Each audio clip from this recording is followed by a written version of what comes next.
நான் வருகின்ற பொழுது கிடைக்கப்பட்ட தகவல் விஜய் அவர்கள் அந்த கூட்டத்தில் பேசிட்டு இருக்கும்போது இடையில் ஆம்புலன்ஸ் வருது. அப்ப அவருடைய ஒரு கொடி பேரை சொல்லி இந்த கொடி கட்டிட்டு இவ்வளவு ஆம்புலன்ஸ் எதுக்கு வருதுன்னு கேட்கிறார்.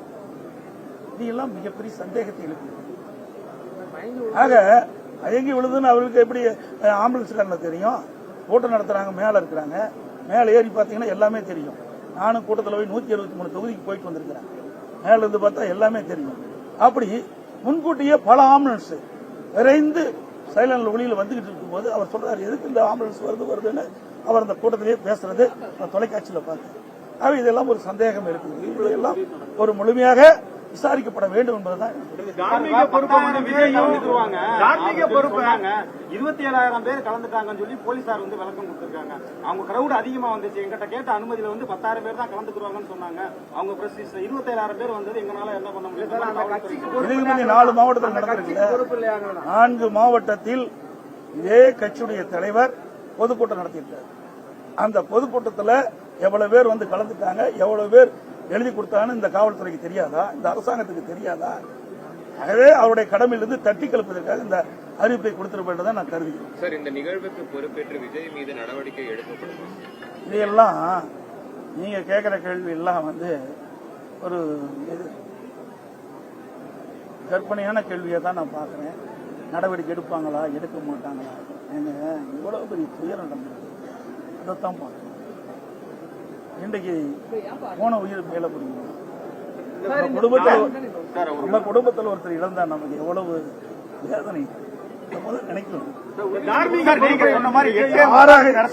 அரசியலுக்கு அப்பாற்பட்டு பேசணும். தயவு செய்து அரசியல் இது எந்த இடத்துல தவறு நடந்தது, அது எப்படி என்ன காரணத்துக்கு நடந்தது, இதைத்தான் நம்ம அலசி ஆராய்ந்து அதற்கு ஒரு இறுதி வடிவு கொடுக்க வேண்டும். இனி எதிர்காலத்தில் இப்படிப்பட்ட நிகழ்வு ஏற்படாதுன்னு பார்க்க வேண்டும். இதையெல்லாம் பார்க்க வேண்டும். இதை விட்டு இது இப்படி நடக்குமா அப்படி நடக்குமா இதையெல்லாம் பேசுவது இந்த இடத்தில் சரியாக இருக்காது என்பது என்னுடைய கருத்து.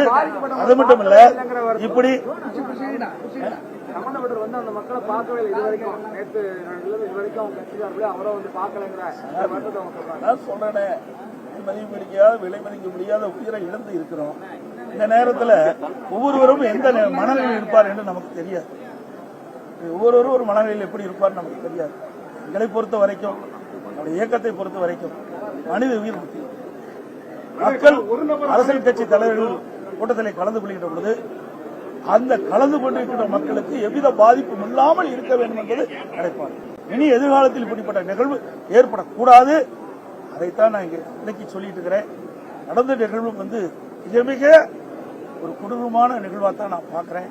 மிக மிக வேதனையான ஒரு அதிர்ச்சியான நிகழ்வாத்தான் பார்க்கிறேன்.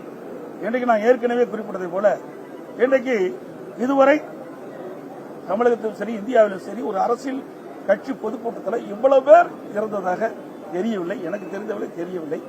ஆக இது பல பேர் 39 பேர் இறந்திருக்காரு சொன்னால் சாதாரணமாக எடுத்துக்கொள்ள முடியாது. விஜயோட அரசியல் அனுபவம் இல்லாத இதற்கு காரணம் எடுத்துக்கலாமா சார்? அரசியல் அனுபவம் பொதுவாக சொல்லுங்க, ஒருவரை குறிப்பிட்டு சொன்னாங்க சரியாக. எல்லா அரசியல் கட்சி தலைவர்களுமே இதை உன்னிப்பாக கவனிக்க வேண்டும்.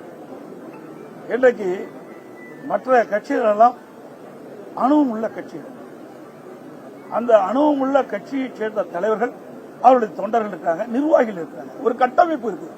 அந்த கட்டமைப்பு வளையத்துக்குள் அதில் கொண்டு ஒரு கூட்டத்தை எப்படி கட்டுப்படுத்துவது, அதை எப்படி ஒழுங்குபடுத்துவது, அதையெல்லாம் அவர்களுக்கு பல கூட்டங்கள் நடத்தி அனுபவம் இருக்கு. அந்த அனுபவத்தின் அடிப்படையில் கூட்டம் நடத்துகின்ற பொழுது அதில் சின்ன சின்ன அசம்பாவங்கள் தவிர்க்கப்படும். இப்படிப்பட்ட பெரும் அசம்பாவங்கள் ஏற்படாத வண்ணம் அவள் தடுப்பதற்கு உண்டான அனுபவம் அவரிடத்தில் இருக்கு. நாங்களாம் மாநாடு நடத்தும், கிட்டத்தட்ட 13-14 லட்சம் பேர் நடத்திருக்கோம். அதே போல பல கூட்டங்கள் நாங்கள் நடத்திருக்கோம். அதுபோல பல அரசியல் கட்சி தலைவர்கள், தமிழகத்தில் இருக்கின்ற பல அரசியல் கட்சிகள் பல கூட்டங்கள் நடத்தியிருக்கிறது. அதையெல்லாம் அங்கு இருக்கின்ற தலைவர்கள், 2ஆம் கட்ட தலைவர்கள், அங்காக இருக்கின்ற பகுதியில் இருக்கின்ற அந்த கட்சியுடைய நிர்வாகிகள், அவர்கள் அவருடைய தொண்டர்கள், அவர்களெல்லாம் பல கூட்டத்தில் கலந்து கொண்டு அனுபவம் இருக்கின்றனர். அந்த அனுபவத்தின் அடிப்படையில் அவர்கள் அந்த கூட்டத்தை ஒழுங்குபடுத்திக் கொள்கிறார்கள்.